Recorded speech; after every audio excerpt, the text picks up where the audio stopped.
Fala pessoal, queria comentar com vocês aqui e pedir a opinião sobre uma matéria que saiu no Globo da Malu Gaspar. Até agora tem feito um jornalismo com seriedade, então em que pese ela não revelar as suas fontes, vamos dar essa credibilidade aqui.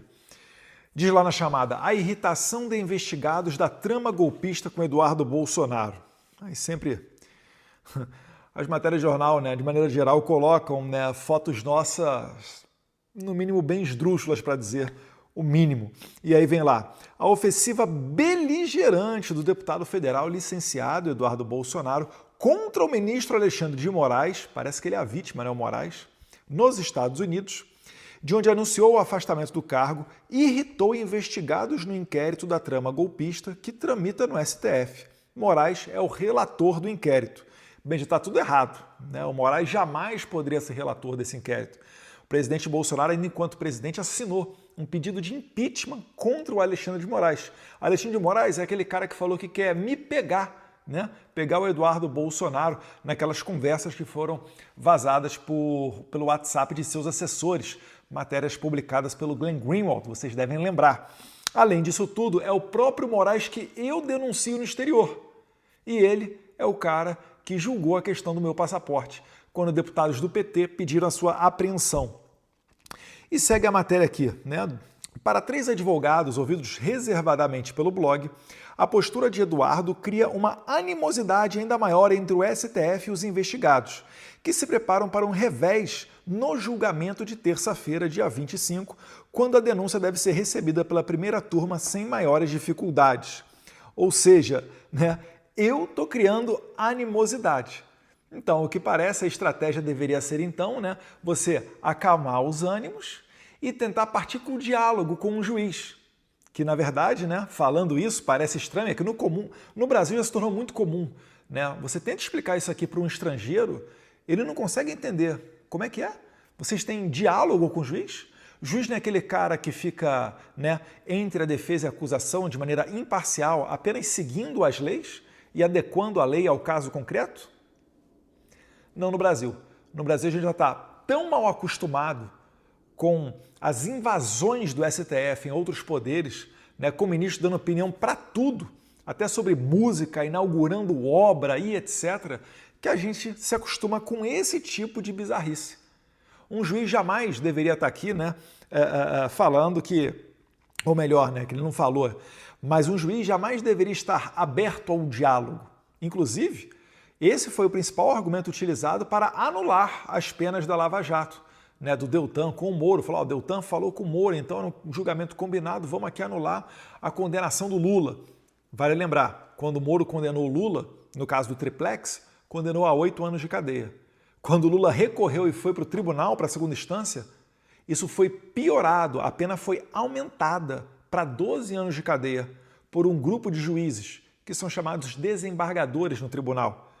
E depois o resto da história vocês já sabem, Vamos seguir aqui.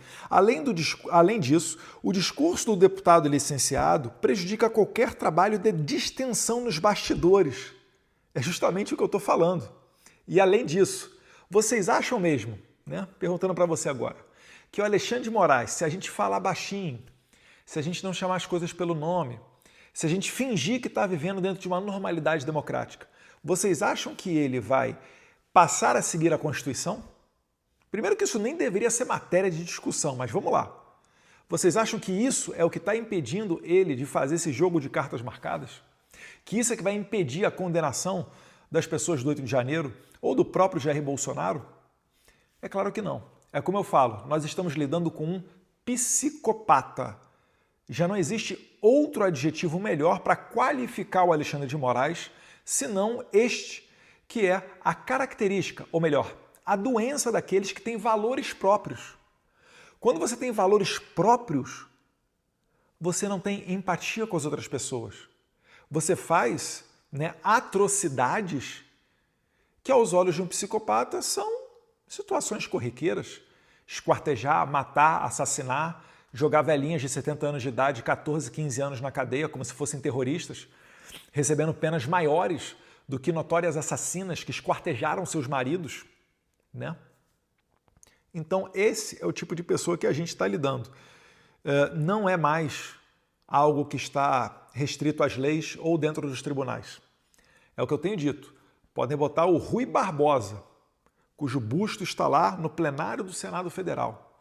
Se colocarem Rui Barbosa para defender o Jair Bolsonaro, eu acho, né, que isso não vai fazer ele escapar de uma condenação injusta, uma acusação de golpe totalmente sem pé nem cabeça, mas ainda assim, né, os advogados do Bolsonaro, eles têm feito um excelente trabalho. São pessoas que têm realmente um renome dentro dos tribunais. Mas eu acho que cada vez mais eles também estão começando a realizar, estão começando a perceber que esse jogo não é jogado dentro do mundo das leis. Todos os recursos deles, o mais simples, todos eles foram negados. Desde os mais simples aos mais complexos. Por exemplo, dilação de prazo. A PGR ficou, se não me engano, uns 8 meses debruçada em cima do caso do Bolsonaro para oferecer a denúncia. Trabalharam, inclusive, a força-tarefa nas férias para acelerar o processo. Celeridade essa que você nunca viu contra outras pessoas, outros figurões da política, né? Mas como o Bolsonaro não roubou e não jogou o joguinho nojento e sujo desses corruptos, está sofrendo agora, né, esse revés aqui.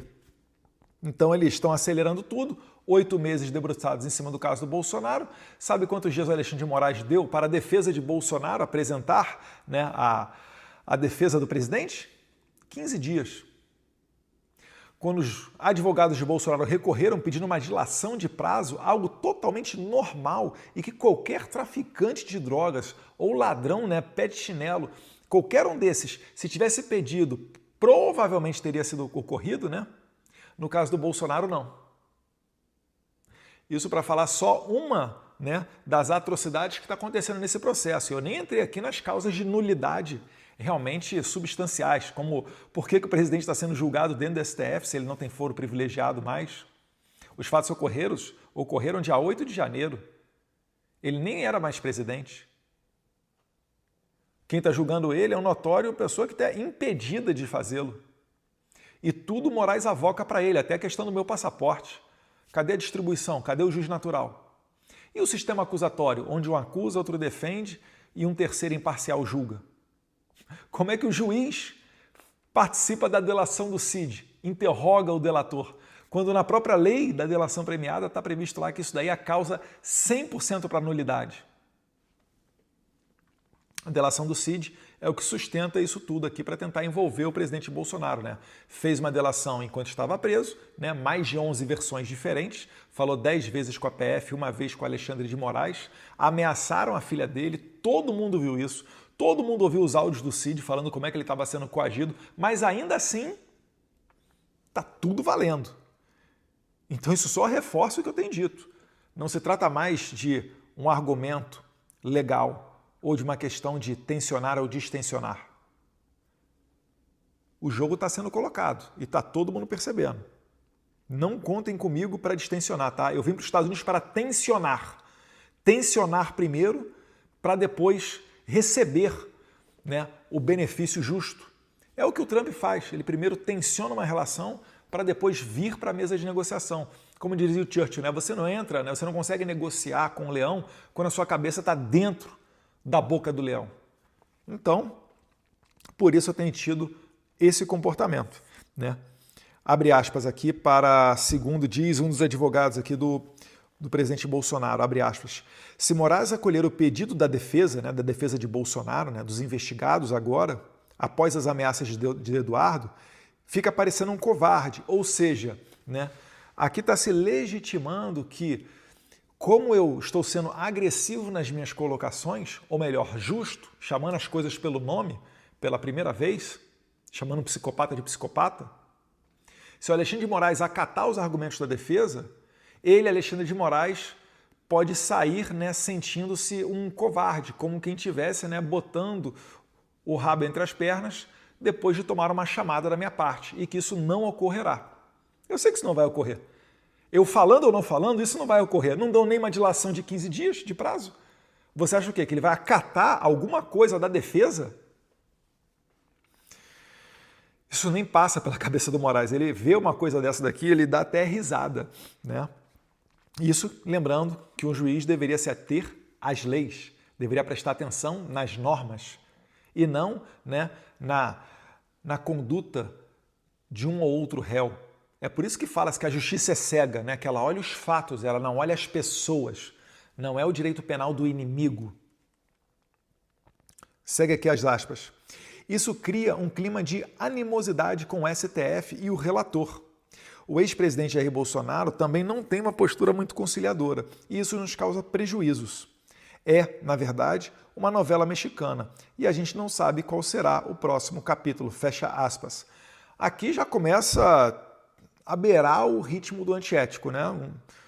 Você imaginar que um advogado que está defendendo o cliente está falando com um jornalista que o seu cliente não tem uma postura muito conciliadora e isso causa prejuízos, eu só posso imaginar que esse advogado está prevendo que vai perder a causa e está responsabilizando esse insucesso ao seu cliente. Espero que eu esteja errado aqui na minha análise ou que essa notícia aqui trazida pela Malu Gaspar não seja bem desse jeito. Não sei. Agora, criar uma animosidade com o STF e o relator, mais uma vez, ligando o modo Nelson Piquet on. Já foi tentado de tudo. Agora que não é mais presidente, vai querer distensionar? De novo? Estão achando mesmo que isso dará algum resultado? Ou será que é justamente isso que o STF quer? Que o Bolsonaro fique quieto para poder condenar ele e ninguém aparecer na foto como rasgador da Constituição, usurpador de direito ou mesmo psicopata. Não contem comigo para esse tipo de coisa. Já dizia o professor Olavo de Carvalho, né? Moderação na defesa da verdade é serviço prestado à mentira. A estratégia pode ser contraproducente, inclusive para o próprio Eduardo Bolsonaro. Isso porque o deputado federal licenciado já entrou na mira do STF no inquérito das fake news, comandado por Moraes. Mais uma vez, né, o meu algoz, a pessoa que eu critico, que disse que queria me pegar, me julgando e me inserido dentro de um inquérito que ele é o relator. Por xingar em agosto do ano passado o delegado Fábio Chor. Eu não xinguei, eu só chamei ele de cachorrinho do Alexandre de Moraes e depois eu me retratei, porque ele não é cachorrinho, né? Isso daí é até um vacilo com os animais.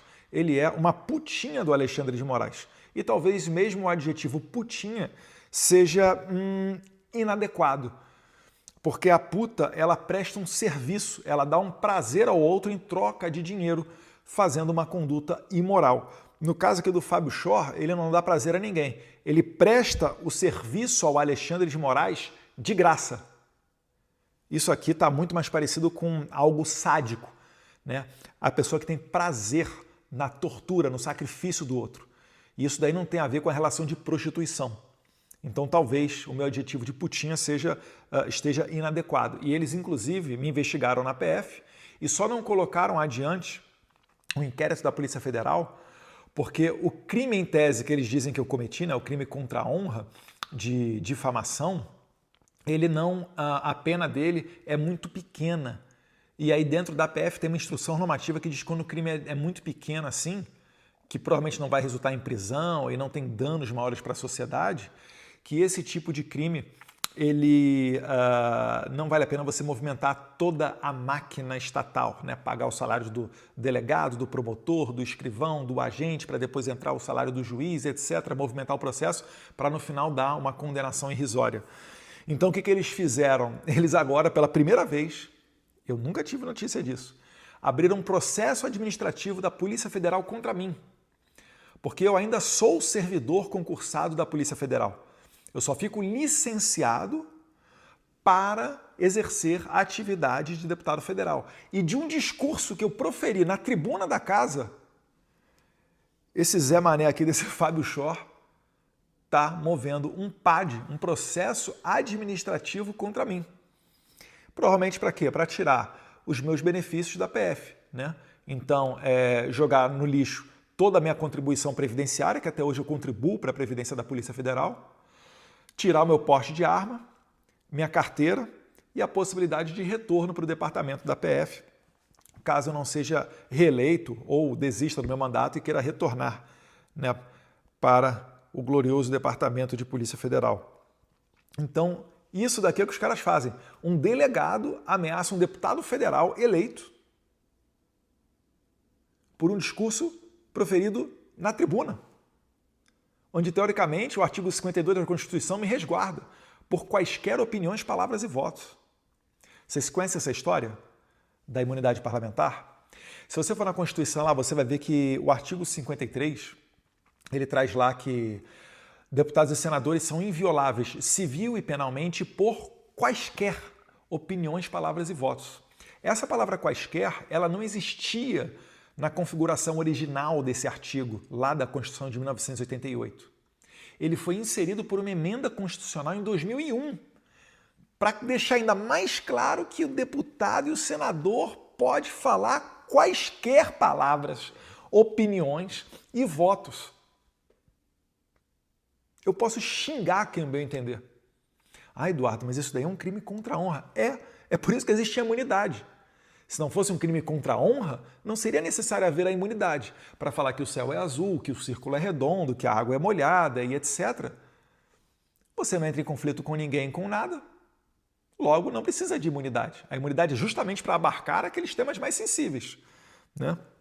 Mas isso aqui tudo é uma maneira de intimidar o deputado. Mas, aqui nos Estados Unidos, meus amigos, eu tenho muito mais liberdade do que qualquer pessoa no Brasil, ainda que deputado ou senador, para denunciar e falar o que eu bem entender de quem eu bem quiser. E não vou parar. Abre aspas. Aí tem aqui uma aspas para mim, né? Ah, não, minto. Continuando aqui o caso Fábio Shor, né? Isso porque o deputado federal licenciado já entrou na mira do STF no inquérito das fake news comandado por Moraes e por xingar em agosto do ano passado o delegado Fábio Shor, que atuou nas investigações que levaram ao indiciamento de Jair Bolsonaro por tentativa de golpe de Estado. O relator do caso Fábio Shor é o também imparcial, pessoa isenta, livre de qualquer tipo de análise negativa, o excelentíssimo senhor Flávio Dino, aliado de Moraes, né? Pessoa do Partido Comunista Brasileiro. Atualmente mudou, né? Agora está no PSB. Afinal de contas, né? Não ficou muito bem ali ficar no PCdoB, etc. Vai para o PSB, faz gol freixo. Partido Socialista Brasileiro, parece pegar mais leve, mais tranquilo. É só o partido que proíbe a polícia do Rio de Janeiro de invadir a favela. Mas não está piorando o crime não, tá? É um partido nota 10, pode acreditar. Então, isso daqui é o processo do Fábio Shor contra mim. Inquérito das fake news, lembrando, já tem mais de 6 anos. E o STF já trancou inquéritos e processos que se arrastavam por mais de 4 anos, falando que demorou muito tempo. Mas o da fake news, aí, não é a justiça que é cega, né? Os juízes é que são cegos e de maneira seletiva. Quando convém a eles, eles falam, não, demorou muito tempo essa investigação, vamos trancar ela, acabou. Ah, não, em fake news, 6 anos aberto? Deixa lá rolar, vamos dar continuidade. Afinal de contas, tem que ter uma espada na cabeça do parlamentar para ele, né, ficar nos trilhos. Igual as matérias do G1, que falavam que se o Eduardo Bolsonaro voltar para o Brasil, a depender da sua conduta, se ele não parar de falar besteira, matéria do G1. O Eduardo Bolsonaro pode, inclusive, sofrer outras medidas da Corte, do Supremo Tribunal Federal. Ou seja, queriam me colocar no Brasil de volta para me colocar um cabresto. Eles achavam que eu retornaria porque eu não conseguiria viver longe dos privilégios do cargo. Ledo engano, meus caros, chegou a hora de colocar à prova aquilo que a gente sempre fala, né? Que é muito comum um parlamentar falar. Não me apego ao cargo, não me sobe a cabeça, o salário é excelente, obviamente, mas eu estaria disposto a abrir tudo em nome da causa. Bem, aqui estou eu. Agora, sem remuneração de deputado, ainda assim a esquerda fica falando um monte de besteira, né? Ai, quem é que pagou? Vou para os Estados Unidos, quem é que foi, quem é que não foi? O portal da transparência da Câmara tem lá tudo quanto é tipo de verba de gabinete que eu, porventura, tenho utilizado. E quando sai alguma diária, sai com autorização do presidente da Câmara, que não é o caso de nenhuma dessas viagens aqui para os Estados Unidos, tá? Já adianto para vocês não terem que pesquisar no portal da Câmara dos Deputados. E a matéria aqui vem finalizando com aspas para minha pessoa.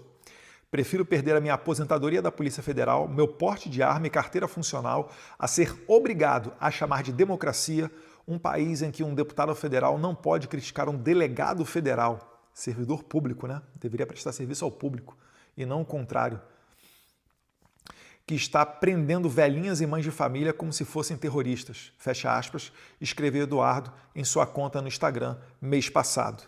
Então, meus caros, eu quero saber a opinião de vocês. E aí? Eu estou certo ou eu estou errado? Jair Bolsonaro está num jogo de cartas marcadas dentro do STF, onde já existe um consenso para condená-lo, e isso é público e notório, tanto que na própria matéria aqui da Malu Gaspar, ela bem diz que deve ser aceita com tranquilidade a denúncia contra o presidente, mesmo que ela não tenha pé nem cabeça, mesmo que ela seja embasada 100% em cima da delação do Cid, uma delação ilegal feita sobre coação. Algo semelhante, né, dizem eles, ter ocorrido durante a Lava Jato e por isso anularam dezenas e dezenas de delações premiadas, inclusive retornando dinheiro para notórios corruptos que haviam devolvido esse dinheiro roubado para fazer os acordos de delação premiada e agora estão pegando dinheiro. O Brasil realmente não é para principiantes, né? Então, aqui fora, né, como eu tenho dito, é muito mais... a pessoa que está fora do país, ela tem muito mais clareza de cenário e ela consegue se expressar muito melhor. Certamente, né, se você olhar Rodrigo Constantino, Paulo Figueiredo, Alan dos Santos, Lacombe, Max, né, qualquer pessoa que esteja fora do país, né, Sérgio Tavares, lá de Portugal, dentre outros, né, a Michelin, lá da Itália, todas essas pessoas elas têm muito mais liberdade para falar também, porque elas não vão sofrer as consequências do que elas falam, porque elas não estão dentro da jurisdição do território onde exerce o poder o ditador. Então é por causa disso que nós estamos aqui no exílio, né? É por causa disso que eu estou aqui com a minha família e só posso retornar ao Brasil quando a gente tiver segurado o ímpeto desses ditadores. E eles só vão acalmar, não vai ser distensionando ou falando, né, palavras bonitas, afagos e jantares.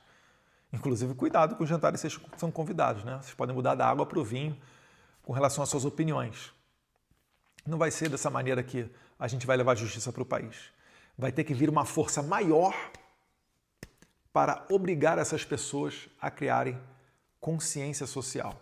E aí vocês vão ver tudo mudando da água para o vinho, né? Somente quando os abusadores tiverem medo de serem eles próprios punidos, sancionados. Um abraço a todos vocês. Se possível, se inscreva no meu canal do YouTube, deixe o seu like, o seu comentário, faça a nossa voz chegar mais longe. Até a próxima, Deus quiser.